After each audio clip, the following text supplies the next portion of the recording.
Assalamualaikum warahmatullahi wabarakatuh. Selamat pagi Bapak Ibu penilai dalam sertifikasi dosen gelombang 1 tahun 2025. Perkenalkan saya DB Elia Fitra, SPD MSc, salah satu dosen pada program studi pendidikan guru sekolah dasar di Universitas Muhammadiyah Marungo, Provinsi Jambi.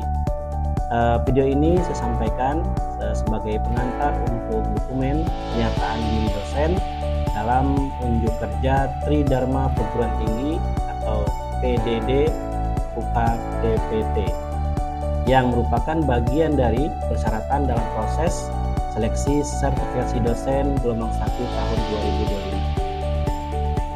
2025. Pada kesempatan ini, mata kuliah yang saya unjuk kerjakan adalah mata kuliah umum wajib perguruan tinggi, yaitu pendidikan kewarganegaraan. Nah, pada mata kuliah ini terdiri 2 SKS.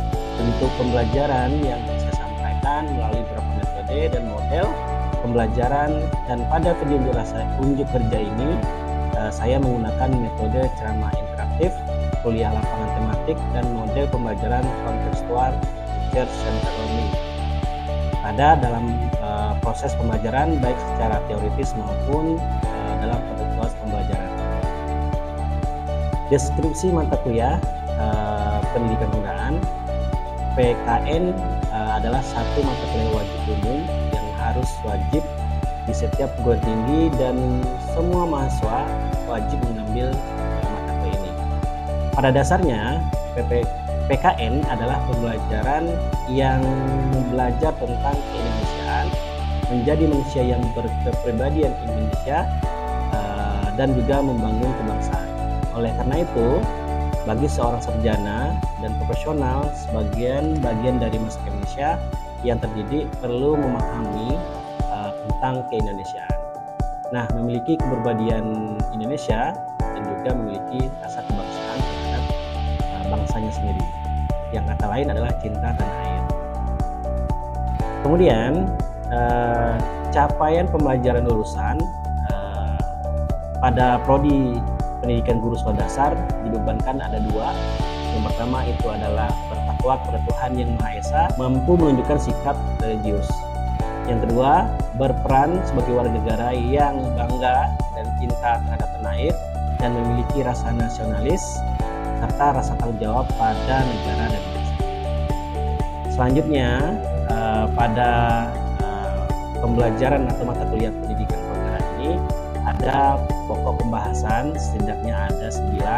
Yang pertama itu adalah PKN di perguruan tinggi, identitas nasional, konstitusi Indonesia, hak dan kewajiban warga negara, demokrasi konstitusional Indonesia, negara hukum dan HAM, wawasan Nusantara, tatanan nasional, dan integrasi nasional. Selanjutnya, referensi yang digunakan pada mata kuliah ini setidaknya ada 3. Pertama adalah buku dari Tim Nasional Dosen Pendidikan Pendidikan Kenegaraan yang terbitan dari Alphabeta. Kemudian ada buku dari Dirjen Dermawan Kemendistek tahun 2016. Kemudian ada modul perkuliahan yang saya terbitkan atau saya desain sendiri. Selanjutnya metode dan model pembelajaran di mata kuliah ini ada beberapa model dan metode yang saya gunakan. Yang pertama adalah model pembelajaran critical incident, kemudian kuliah lapangan tematik. Yang ketiga adalah contextual teacher and learning, dan lainnya menyesuaikan karakter bahan ajar yang sudah termuat dalam rencana pembelajaran semester. Penilaian pada kuliah ini ada 5: tugas modul, keaktifan, UTS, dan UAS. Tugas 20%, keaktifan sikap 10%, dan 20%, UTS 25%, dan UAS 25%. Berikut saya sampaikan video pembelajaran pada seleksi sertifikasi dosen tahun 2025. Bismillahirrahmanirrahim. Assalamualaikum warahmatullahi wabarakatuh. Waalaikumsalam warahmatullahi wabarakatuh. Oke, selamat sore semua. Sore, Pak. Oke, baik. Hari ini kita ketemu lagi di mata kuliah Pendidikan Kewarganegaraan.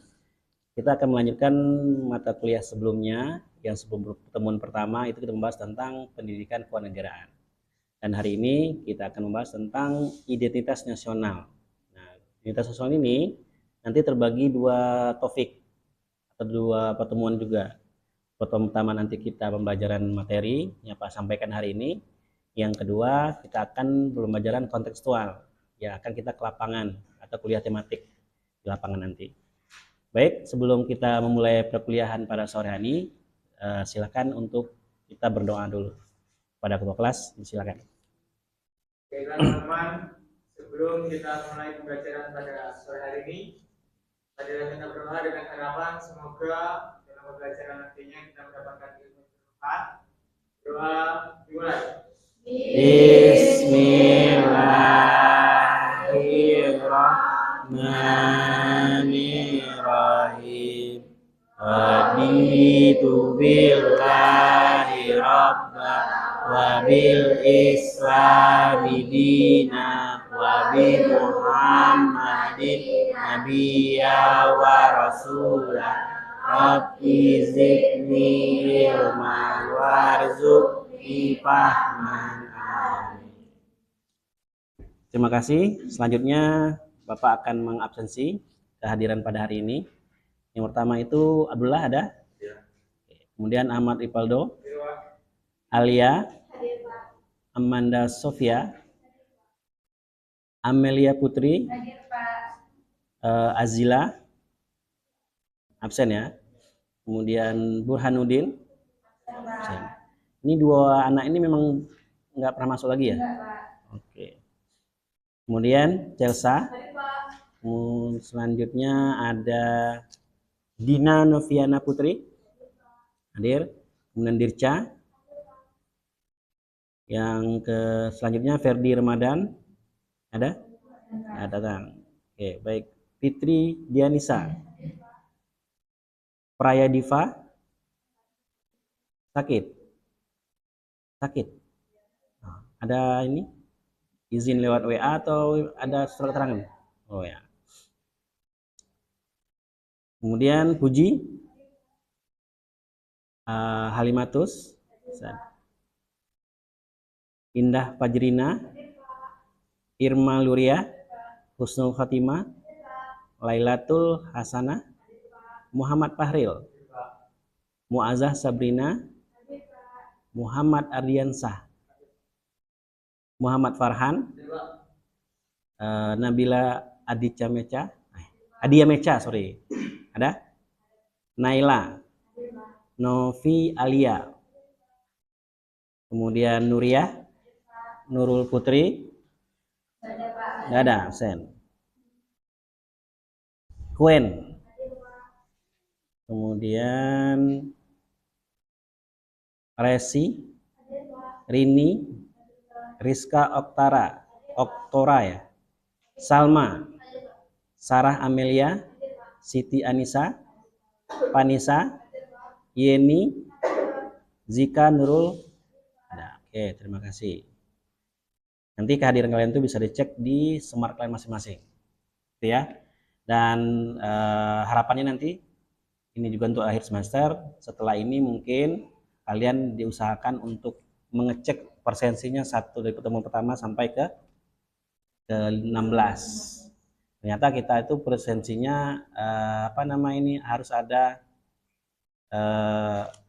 cross check dari mahasiswanya. Jadi setelah di absen, kemudian kalau setelah di absen itu nanti kalian akan diminta untuk meng-cross check kembali di siam kalian masing-masing atau verifikasi. Ya, kalau ada merasa yang memang kehadirannya itu jauh lebih dari 5 tidak hadir ataupun 3, itu silakan konfirmasi sama Bapak nanti. Oke ya, ini verifikasi. Ini kan belum nih ya. Oke, baik, selanjutnya kita masuk pada pembahasan.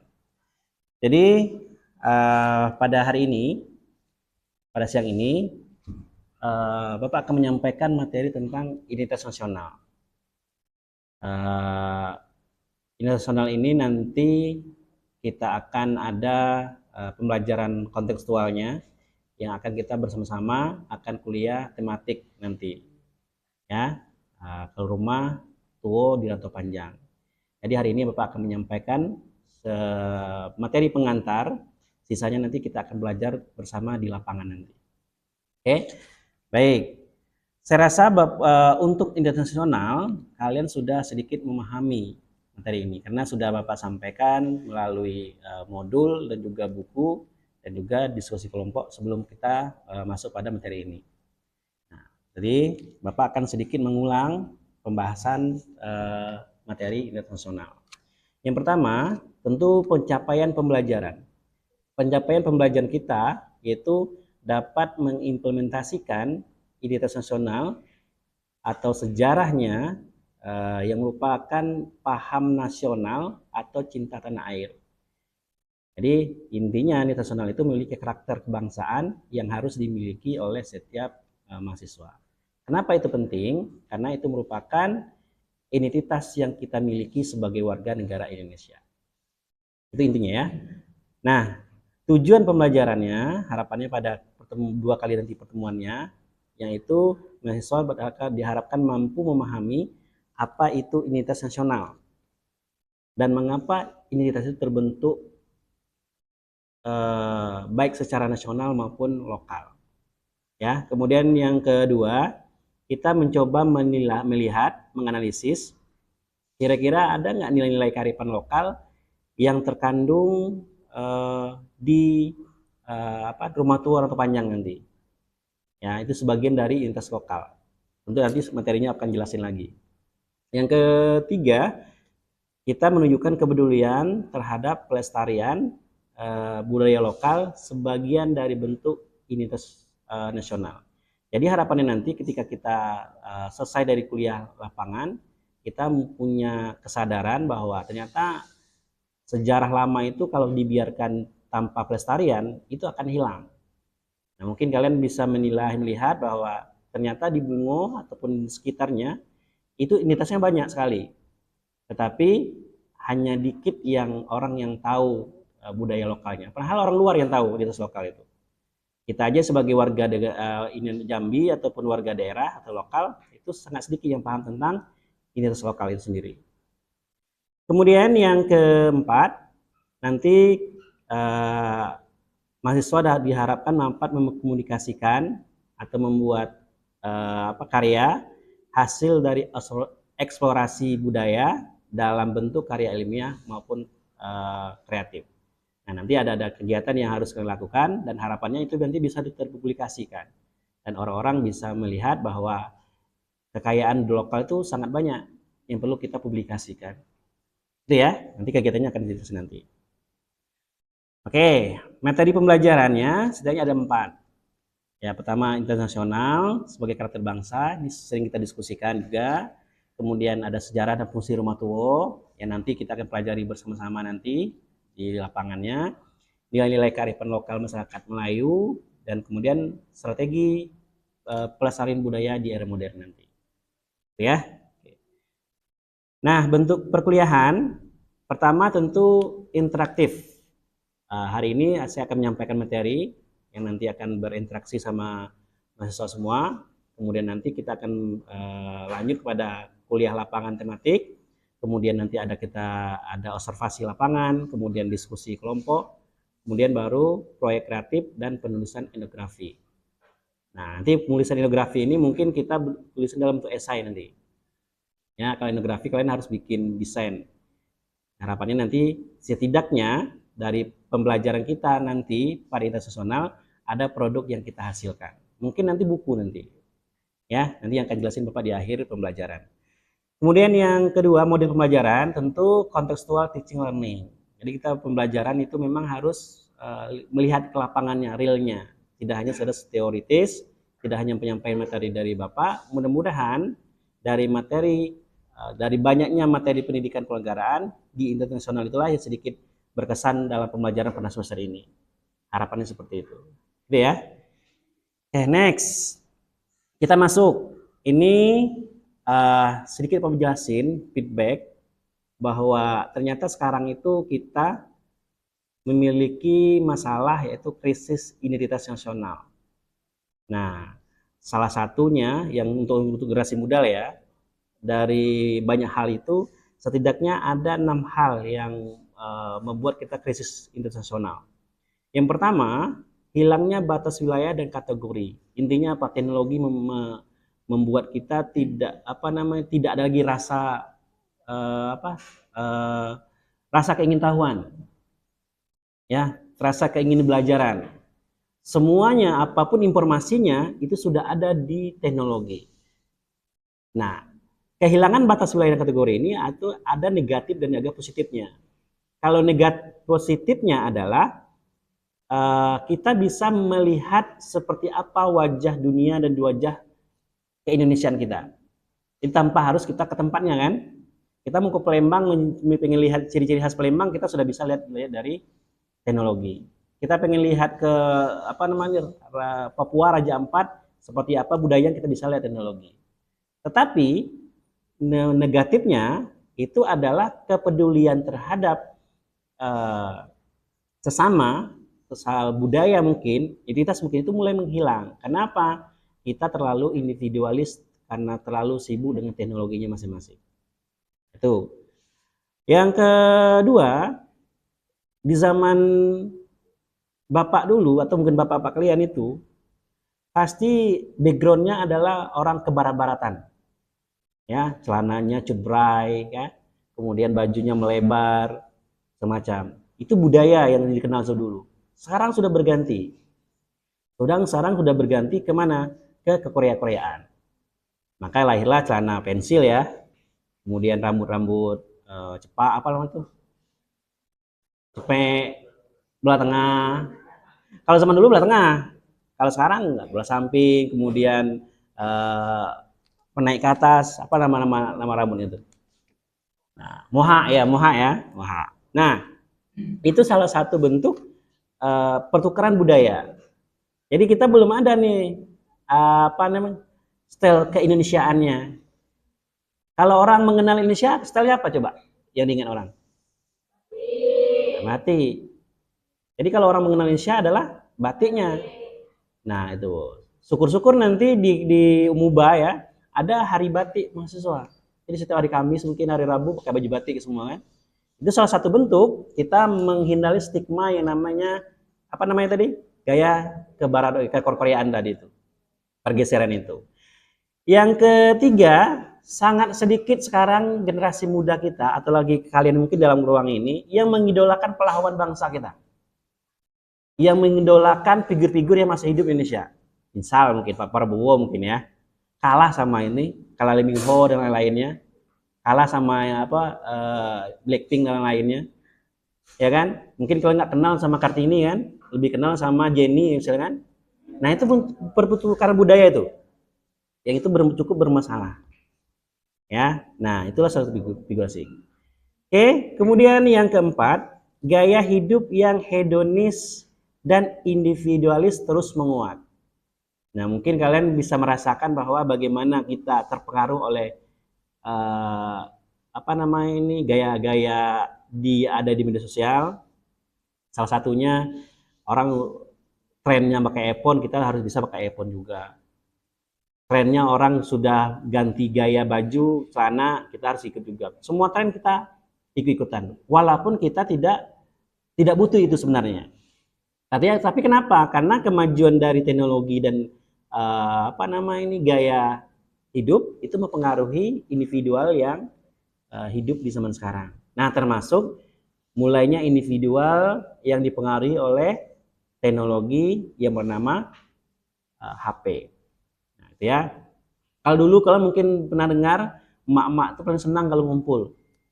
Ya, ngumpul acara-acara nikahan segala macamnya. Anak-anak juga seni bermain, lompat sini, bermain bersama. Sekarang mana ada lagi yang seperti itu. Ya, emak-emak, kakak, adik-adik kita mungkin sibuk main HP-nya sendiri, duduk di tempatnya sendiri daripada ngobrol bareng-bareng. Ya mungkin termasuk dalam kelas ini. Ya, kalau ngumpul di warung misalnya sibuk main HP sendiri, tidak saling ngobrolan. Kemudian ketika dalam kelas ada dosennya mungkin sibuk dia main HP-nya sendiri, main TikTok-nya, scroll Instagram-nya daripada ngobrol sama kawannya, membahas pembelajaran mungkin ya. Nah, gitu. Oke, kemudian yang kelima, kalian akan merasakan bahwa sekarang nggak ada lagi namanya ruang privat dan ruang publik. Yang privat semakin dipublikkan, itu semakin senang orang. Makanya orang sekarang lebih senang kan mengumbar-ngumbar kejelekan kan? Ya, mengumbar-ngumbar hal-hal yang bersifat privat. Kalau dulu kan orang privat malu mempublikasikan kan? Tahu aja tetangga kan kita udah mau nggak mau lagi keluar kan? Sekarang enggak. Coba kalian lihat tuh. Apa aja jadi konten. Tidak ada lagi rasa malunya. Semakin malu orang, kontennya itu semakin bagus kan? Viewernya banyak dikomentarin dan dapat duit. Gitu kan? Yang salah nanti jadi duta. Nah, itu ya, duta kesalahan. Sering terjadi di Indonesia sekarang itu. Oke, kemudian, nah ini yang paling urgent dari mata kuliah kita. Masih generasi muda tidak mengenal lagi budaya dan kebiasaan lokal yang masih hidup. Nanti ya, ketika kalian nanti Bapak udah pancing pada pembelajaran internasional, mungkin nanti di kelas 6 kita akan belajar namanya adat Melayu Jambi. Nah, kebiasaan itu apa? Hal yang sering diulang-ulang oleh masyarakat. Dan itu sekarang udah mulai hilang. Nah, kalian akan bahkan melihat besok, pernikahan itu besok tidak ada lagi namanya acara masak-masak di dusun tuh. Nggak ada acara ngumpul lagi kan? Gimana? Di daerah udah mulai banyak orang. Nah, benar. Catering. Ya, padahal itu budaya nenek moyang kita yang paling merangkul masyarakat. Tapi budaya itu mulai hilang karena kemodernan itu. Nah, masih banyak lagi. Nanti kita akan diskusikan bahwa itu. Nah, itulah salah satu bentuk dari krisis identitas nasional itu. Selanjutnya, apa itu identitas? Identitas itu adalah yang membedakan kita sama orang lain, yang membedakan Indonesia sama orang lain, yang membedakan Jambi sama Palembang, yang membedakan Batang Bungo dengan Batang Tebo misalnya, yang membedakan kita sama yang teman lainnya, yang membedakan kelas ini sama kelas lainnya. Itu namanya identitas. Nah, kalau nasional berarti yang membedakan Indonesia sama negara luar lain. Nah, jadi identitas nasional itu, identitas itu ada terbagi dua. Ada lokal, ada nasional. Dan itu merupakan ciri khas kebangsaan kita. Nah, itu identitas. Maka lokal nasional itu kalian bisa lihat, kalau misalnya lokal itu dia pasti ciri khas suatu daerah atau komunitas. Nah, di wilayah tertentu, Jambi, Palembang, Sumatera Barat dan lain. Contoh misalnya bahasa ya, lagi kira-kira pakaian, rumah adat, tarian, nah, sistem nilai lokalnya, kearifan lokalnya.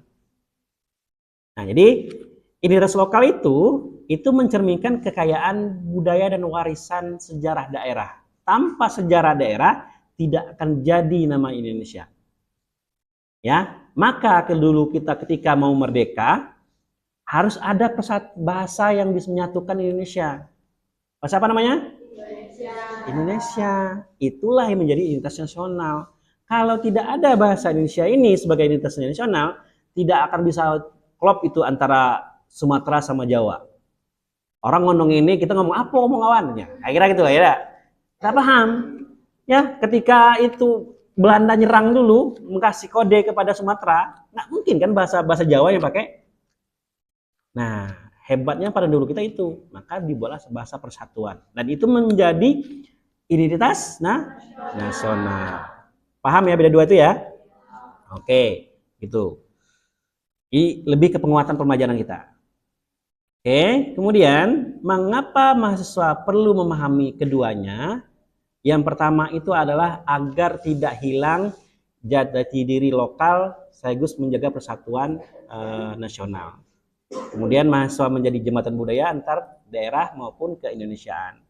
Nah, kemudian menjaga warisan budaya dan memperkuat semangat kebangsaannya. Selanjutnya nanti ini materi akan Bapak share ke kalian.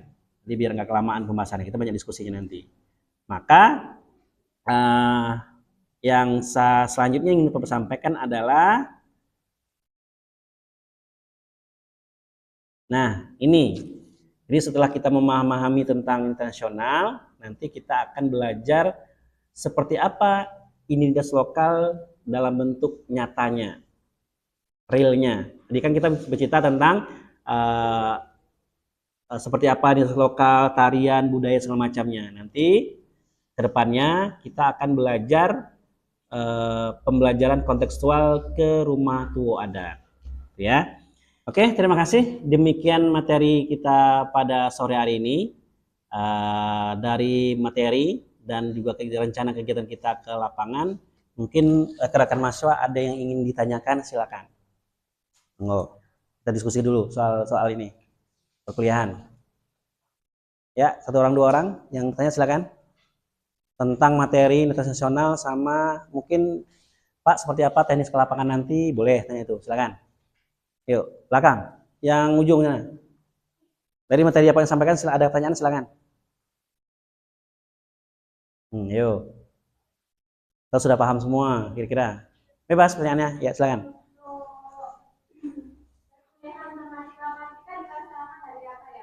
Oke. Rencananya kegiatan matematika lapangan nanti kita gabung 3 kelas, ya. Itu ada PBI, kalian juga kelas lainnya. Dan pelaksanaan kita nanti pada tanggal 14 Juni nanti ya, pada hari Sabtu. Saya rasa itu tidak mengganggu kuliah kita, kuliah yang lain juga. Jadi kita bisa leluasa ke lapangan nanti. Oke, yang lain? Ya, silakan. Oke, sistem perkuliahannya kita adalah kontekstual. Jadi kita pengalaman lapangan. Jadi yang kita nanti lihat adalah seperti apa kultur masyarakat setempat, kemudian kita akan bikin jurnal pribadi, refleksi, kemudian kita akan bikin video mini pembelajaran. Jadi nanti kita sana itu bukan sekedar kita hunting-hunting foto-foto ya, tapi juga ada narasumbernya di sana nanti. Narasumber itu akan memberi pemahaman kita seperti apa rumah tua itu sampai sekarang masih berdiri. Gitu ya, itu bagian dari identitas lokal yang perlu kita jaga semua. Oke, itu ya. Ada yang hal lain yang tanyakan, silakan. Cukup? Cukup ya? Oke, terima kasih untuk sore hari ini. Sampai ketemu lagi di minggu depan. Kita langsung ke kuliah lapangannya untuk mata kuliah Identitas Nasional Pendidikan Kenegaraan. Ya, assalamualaikum warahmatullahi wabarakatuh.